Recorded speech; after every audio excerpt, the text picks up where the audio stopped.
Forensic officers from Humberside Police have spent today at the place where she was last spotted. Always made sure that she's found a phone or anyone she can contact to make sure someone knows she's safe, regardless of what happened. So to not hear anything from her at all is completely not like her. On January 31st, 2019, in the heart of East Yorkshire, England, a 21-year-old Hull University student went on a night out with her friends. After being refused entry into a bar on that fateful night, Libby's friends decided to book her a taxi and go on with their night without her. Little did they know, that was the last time they would see her alive, and that's when things took a nightmarish turn. Libby Squire, a young woman with dreams and aspirations, slipped into the shadows, disappearing without a trace. The events that unfolded afterward didn't just reverberate through Hull, they sent shockwaves across the entire country. This wasn't just another story. This was a harrowing tale of lies and deception. In these summer moments, our thoughts and condolences reach out to all those who held Libby close in their hearts. It's a stark reminder of the delicate threads that weave our lives together and the lasting impact one person can have on a community. This is the case of Libby Squire. Welcome back to True Crime Files.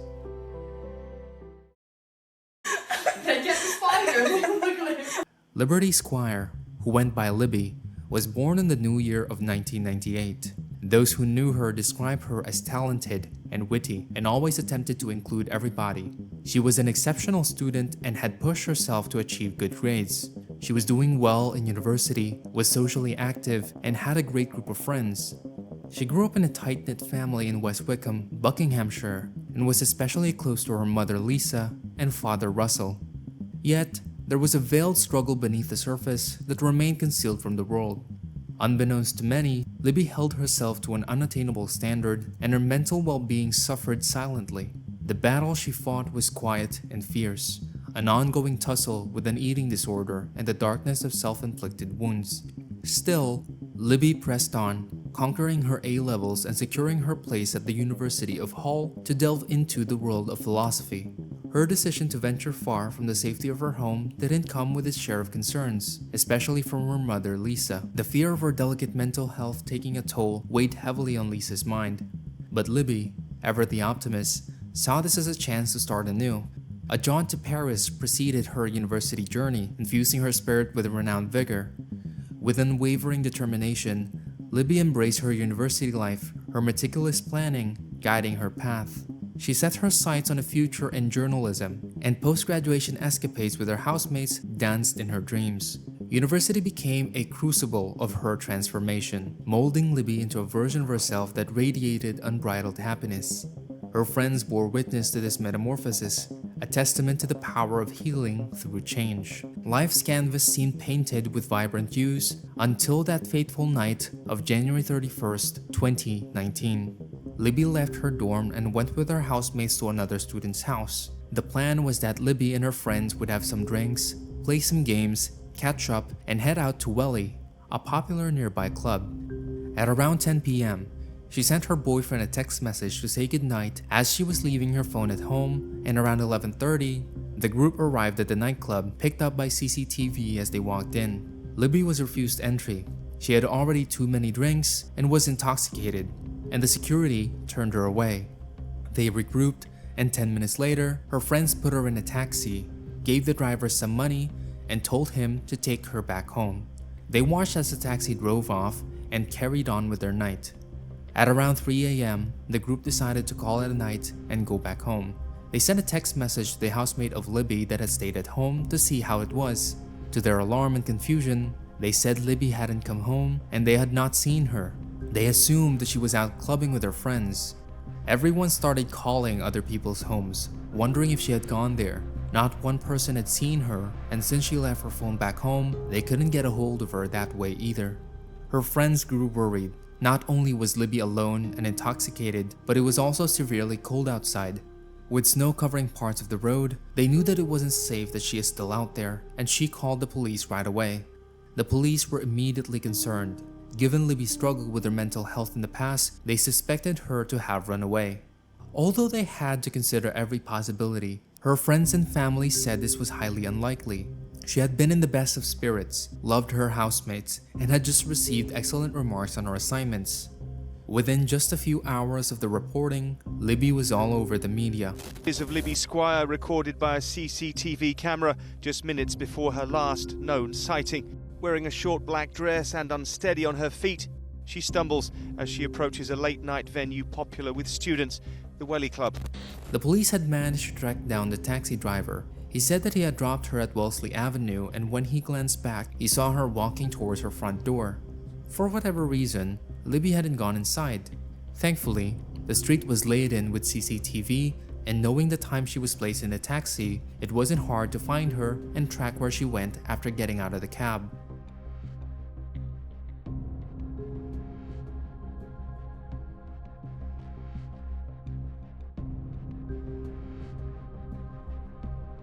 Cameras showed Libby walking on the roads nearby at 11:37 p.m. At 11:40, two passersby stopped to try and help her when they found her lying in the snow. They said Libby was crying and agitated and didn't want any help and was snappy and incoherent.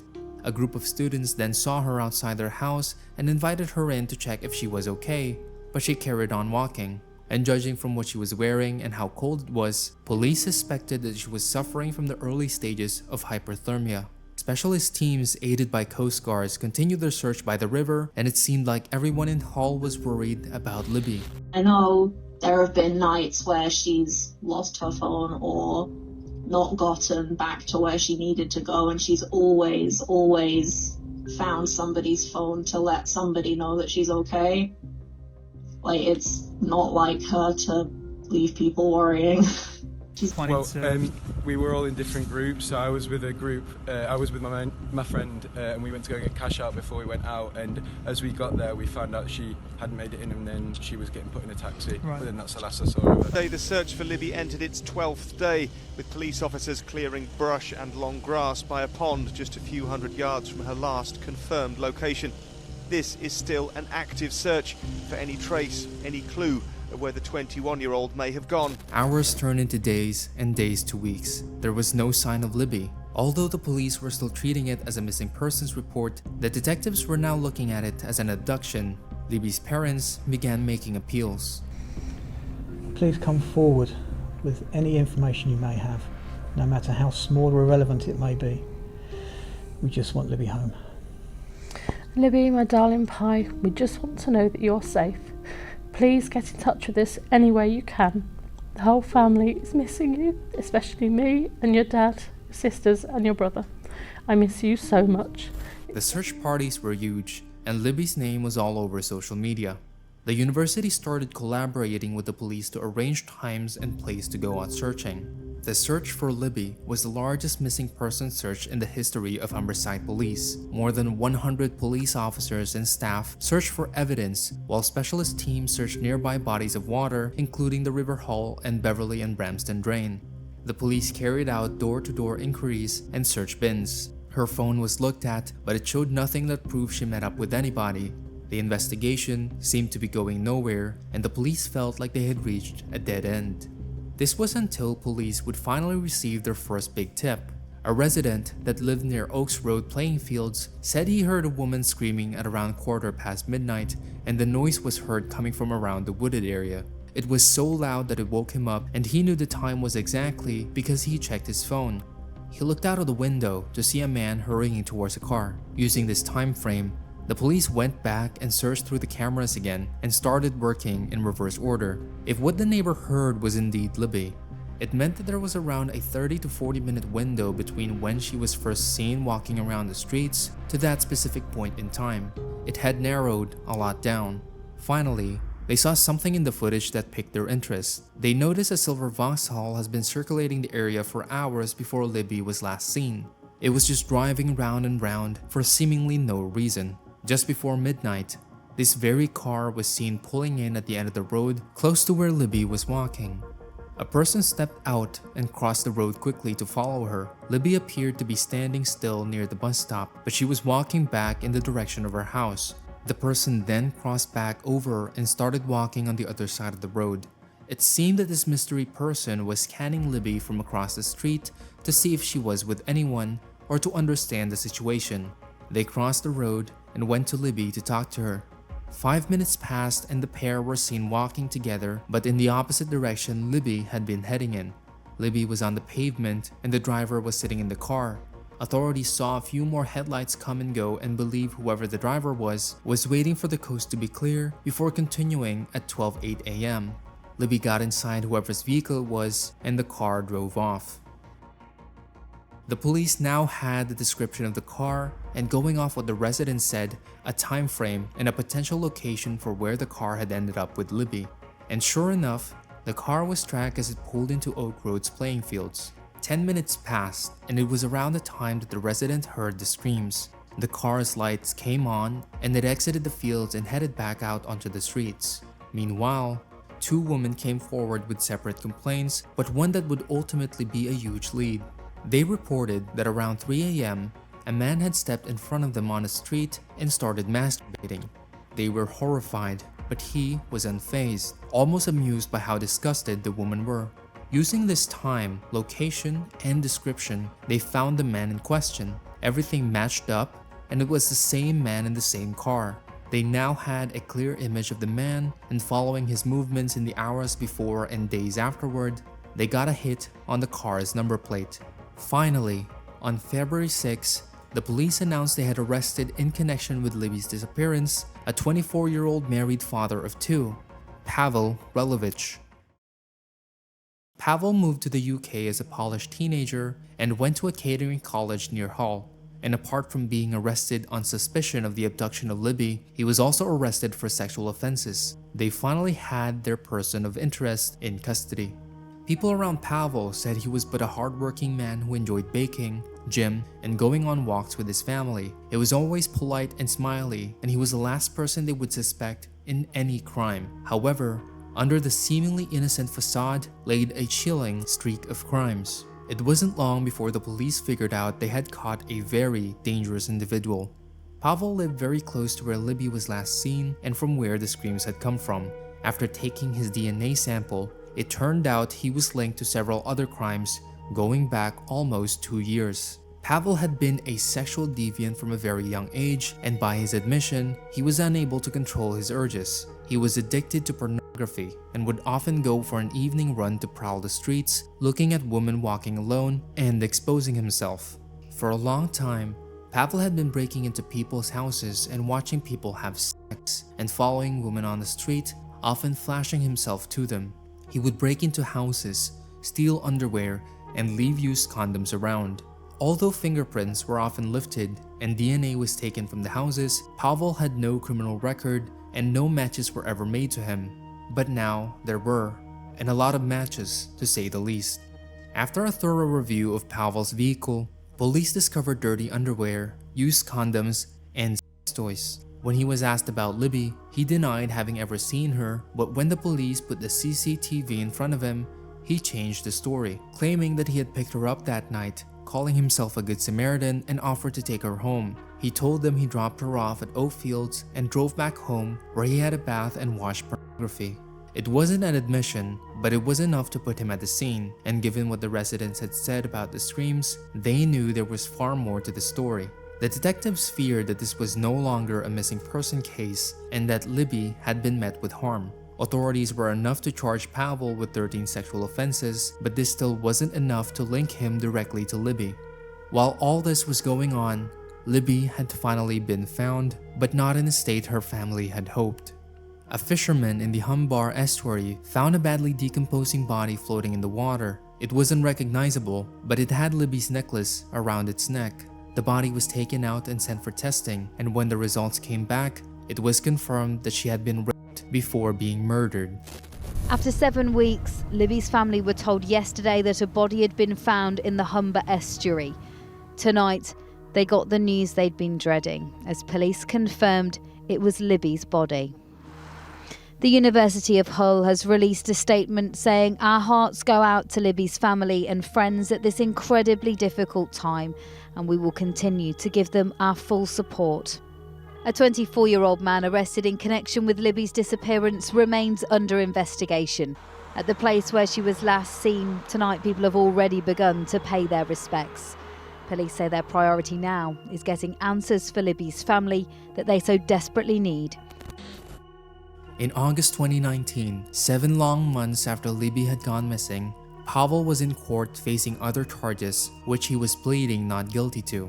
However, he entered his plea last minute to enter a plea of guilty to 9 counts in total, including 2 counts of public indecency, among others. He was arrested for 8.5 years, but this was reduced to just under 6 after a successful appeal. Authorities were relieved that he was locked up, as they could now continue their investigation without fear of him leaving the country. All they could do was further solidify their case against Pavel, so they went through hours of CCTV footage to solidify his movements on the night that Libby had got in his car. More footage showed him driving back out to the same location at about 2:30 in the morning, just 2 hours after he was initially there with her. He stayed there for a few minutes before he went back to town. This was the final piece they needed. Pavel had no reason to go back there unless he was concealing things and covering up evidence. More tests also came back after months of waiting. These showed that Pavel's DNA was on and inside Libby's body. Pavel then changed his story again. He said that Libby had thrown herself at him and they had consensual sex in the fields before he left her there. But the detectives knew that this was not the truth, and they now had enough to put forward their case, hoping to be allowed to file charges for rape and murder. 2 weeks after Libby's funeral, the police released a statement that they had been waiting to release for so long, and one the public had been waiting for.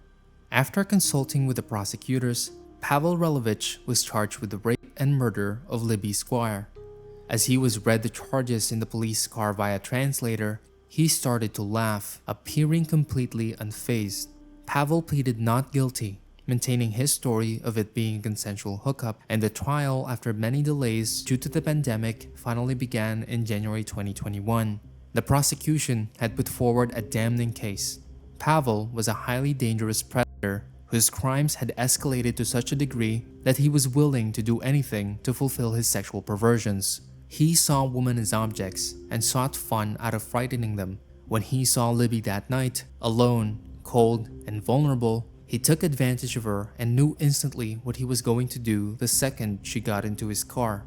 The prosecution asserts that he led Squire to the tranquil expanse of Oak Road playing fields, a neighboring haven of open space where he perpetrated the heinous acts of rape and ultimate murder. Grimly, her lifeless body was later cast into the depths of the River Hall.